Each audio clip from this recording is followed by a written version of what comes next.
Commodities की कीमतें जिस तरह से बढ़ी हैं, उसके बाद कॉटन और हल्दी के वायदा कारोबार को बंद करने की मांग तेज हो गई है।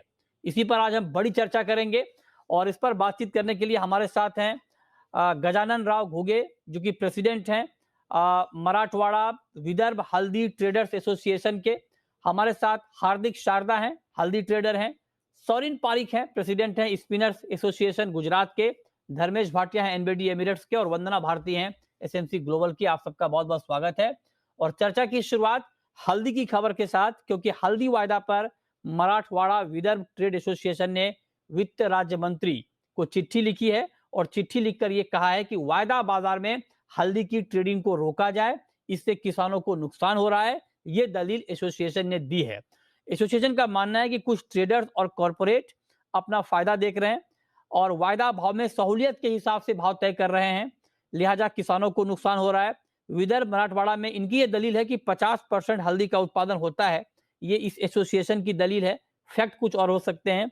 वायदा में निजामाबाद मंडी का के भाव पर तय होता है वायदा में, और ट्रेडर 97% हल्दी उत्पादन का भाव तय कर रहे हैं, ऐसा इस एसोसिएशन ने आरोप लगाया है।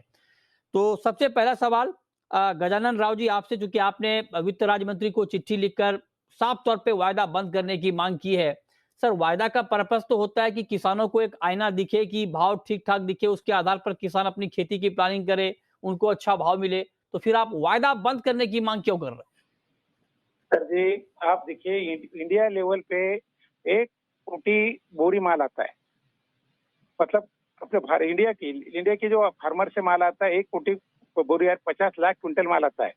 उसमें से 40 से 45% माल मराठवाड़ा विदर्भ से आता है। और मुझे बताइए कि आज तक इन्होंने एनसीडीएस और बीएससी ने अभी तक कितना माल फार्मर से लिए है इन्होंने?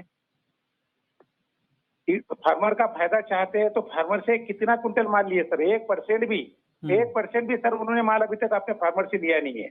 ना हमारे फार्मर से लिए है, ना व्यापारी से लिए। हमारा माल ना इन्होंने एनसीडीएस में अभी मराठवाड़ा विदर्भ का माल 2% भी हमारे पास से उन्होंने अभी तक खरीदी नहीं करे। ना फार्मर से करे। एफपीओ तो सर कई सारे एफपीओ तो जुड़े हैं गजानन राव जी एक्सचेंज के प्लेटफॉर्म पर। आप ये कैसे कह रहे हैं कि माल नहीं लिया है? मैं क्या सर बताऊं, हमारा एनसीडीएस हो, बीएससी हो, कोई भी हो, कोई भी फार्मर से माल अभी तक कोई माल यहाँ से लिए नहीं सर। फार्मर को इसके क्या फायदा होगा मुझे बताइए। एक्सचेंज का काम तो नहीं है ना सर माल लेना। एक्सचेंज डायरेक्ट माल थोड़ा लेता है किसानों से, मतलब किसान तो एफपीओ के जरिए शामिल होंगे ना। हाँ सर, डिलीवरी कितना होता है? हाँ मुझे बताइए सर, अभी 19 तारीख को कल उन्होंने भाव निकालेंगे अप्रैल का। कल भाव 19 तारीख को अप्रैल का भाव निकाल रहे हैं।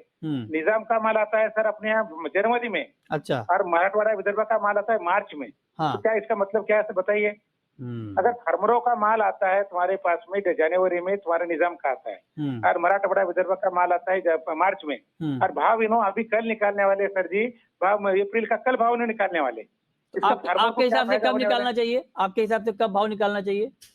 सर, जो मार्केट निकलता है उससे डेली मार्केट जो आता है वो भाव निकालो ना सर। जनवरी में माल आता है तो जनवरी में निकालो। अच्छा। मार्च में माल आता है तो मार्च में भाव निकालो।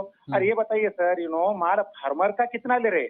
और हमारा सबसे बड़ी प्रॉब्लम ये है सर कि मराठवाड़ा विदर्भ में जो इंडिया का उत्पन्न है उसमें से 50% उत्पन्न हमारा है।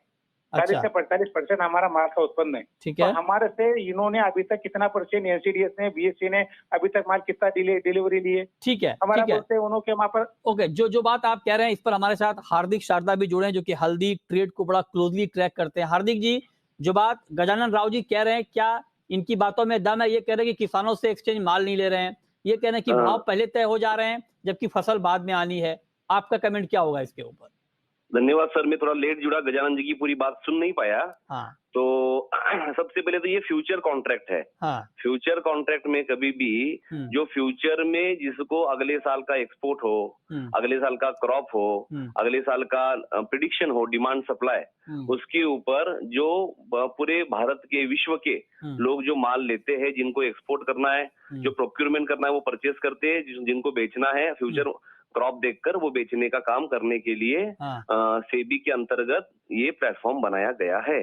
इसमें क्या है कि जैसे आने वाला क्रॉप है, नहीं देखिए आने की सर, ये वायदा बाजार क्यों लाया गया ये नहीं समझाना है आपको, ये तो हम जानते हैं क्यों लाया गया। गजानन जी का आरोप ये है कि किसानों से माल नहीं लिया जा रहा है और किसानों के कोई लिए भी भाव सर ठीक कोई तरीके भी से तय नहीं किए कमोडिटी जा रहे हैं। हाँ। कोई भी कमोडिटी पूरे विश्व में ब्रह्मांड में कहाँ भी जाओ, किसान का माल आड़तिया या व्यापारी लेता है हाँ। और उनके मार्फत उनका माल एक्सचेंज में लगाया जाता है। राइट, बिल्कुल। किसान कभी भी डायरेक्ट माल लगाता नहीं, किसानों को उसकी पैरामीटर्स क्या है उसकी ठीक बात जानकारी है, नहीं ठीक होती है। बात। हाँ, उनके पास उसका ना अकाउंट होता है या कुछ होता है। हाँ। जो फार्मर प्रोड्यूसर कंपनी है, पिछले बार भी लगभग बसमत की हो 2-2.5 हजार टन माल वहां पे लगा था। ओके। लगभग उन्होंने अब क्या है कि वहां की जो क्वालिटी है, हाँ। वो क्वालिटी में अगर लोखंडी होगी या ओवर बॉइल्ड होगा, हाँ। तो पूरे भारत का जो ट्रेड एसोसिएशन है आज 25 साल से जो चल रहा है, हाँ। तो सारे की प्रोडक्ट कमेटी वर्किंग ग्रुप में मीटिंग होती है। अच्छा। जिस प्रकार से सेलर बोलता है कि मेरा माल लगाना चाहिए, हाँ। तो सामने बायर भी होना चाहिए ना। ओके। तो बायर को जो क्वालिटी का एश्योरेंस हाँ। एनसीडीएक्स हो, बीएससी हो या कोई भी प्लेटफॉर्म हो, हाँ। ये तो एक सिर्फ माध्यम है जो बायर को, सेलर को, हेजर को, किसान को जोड़ के देने का। यही बात मैं पूछना गजानन जी, मैंने आपसे पूछा भी और फिर आपसे मैं ये पूछना चाह रहा हूँ। हार्दिक कह रहे हैं कि एक तो डायरेक्ट किसान से कोई एक्सचेंज माल नहीं लेता है, वो तो मान लीजिए ठीक है ना सर। बाकी एक मिनट से सवाल सुन लीजिए, 1 मिनट से सवाल सुन लीजिए। वो तो चाहे एफपीओ के जरिए आए, चाहे किसी और ट्रेडर के जरिए आए।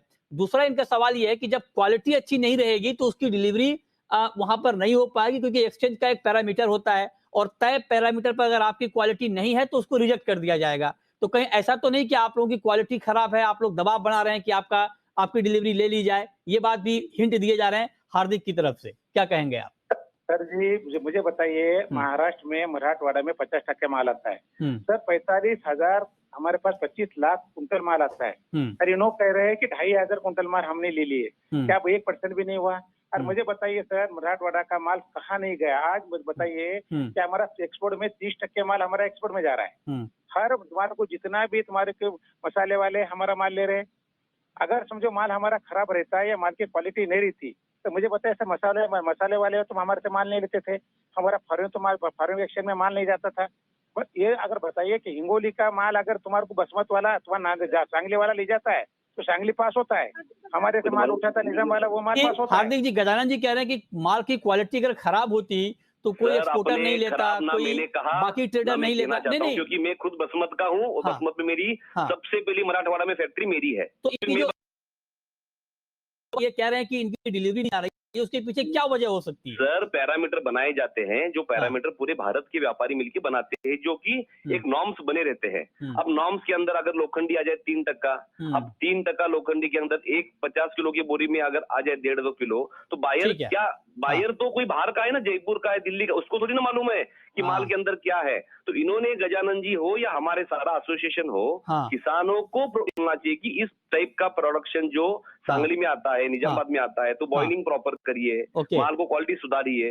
होता था पिछली बार ज्यादा बारिश होने से काम क्रॉप खराब हुआ। चलिए, ये इसके ऊपर एक डिबेट हो सकती है। और जो बात आप दोनों कह रहे हैं ठीक है, अपने अपने हिसाब से आप लोग अपनी बात रख रहे हैं। इस पर हम एक्सचेंज की राय भी जानेंगे कि एक्सचेंज का क्या व्यू है इसके ऊपर। बहुत शुक्रिया गजानन जी आपका और हार्दिक जी आपका हमारे साथ